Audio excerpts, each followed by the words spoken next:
So here's the eye makeup tutorial that we will be doing today. It's something clean, it's something fresh, it's something that you can wear to work with a little bit of sparkle but still on the nude tones. And we will be using today the newest Anastasia Beverly Hills HAZE palette.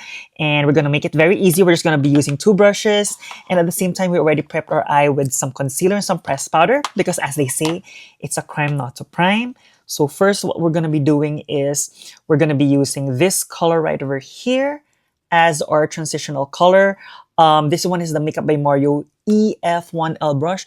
And you're going to apply that right on the upper crease. So you're just basically going to be doing like, you know, like a little rainbow motion, just like that, all the way to the end of the brow bone. See, look at that. And you want to use a shade that's like one shade lighter than your natural skin color, just so that you really have like a smooth transition. Then after that, we're going to be using this brush. It's a smaller blending brush. I'll just put the name right there. And we're going to be using this color right here. Let's actually try this out. And then after that, we're going to apply it right here on the outer third. You're just going to press on the outer third of your lid. Then after that, you're just going to blend the rest a little bit towards your crease as well. Then after that, I'll use the tippest point of the brush, gonna dip it right there, just to really create an angle on the side. And then after that, we're just gonna have it meet your crease again.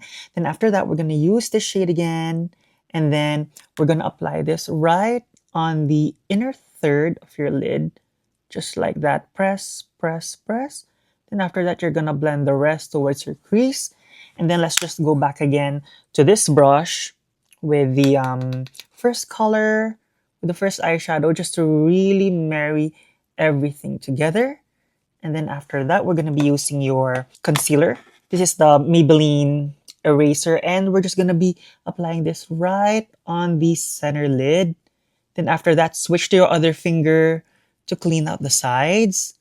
And then after that, we're going to be using, let's try the shimmery color, which is this right in the middle. It's actually my first time to actually use this palette, so I'm really excited. And then we're going to press it right there. And the reason why we apply the concealer before this is just so that the shimmer can really hold on to something, because it pops more if you have something creamy underneath. Look how pretty that is. And then let's just go back to the smaller blending brush, and let's just do some zigzaggy motion between the shimmer and the darker color. And then after that, if you want, you can even detail the sides with, this one is a Q-tip with a makeup remover. You're gonna do it like this, right? Then after that, we're gonna be doing our concealer with your sponge. And then we're gonna just stamp it right there. Now, let me actually just finish with some lashes, and I'll show you my overall look. And here's our finished look. As you can see, it's fresh, it's natural, it was so easy. We did not even use anything on the medium or dark browns. We did not even use an eyeliner. And so if you're looking for an updated, like neutral palette, I really love this, and I think you're going to enjoy it too. It's the Anastasia Beverly Hills, and this one is in their new palette HAZE.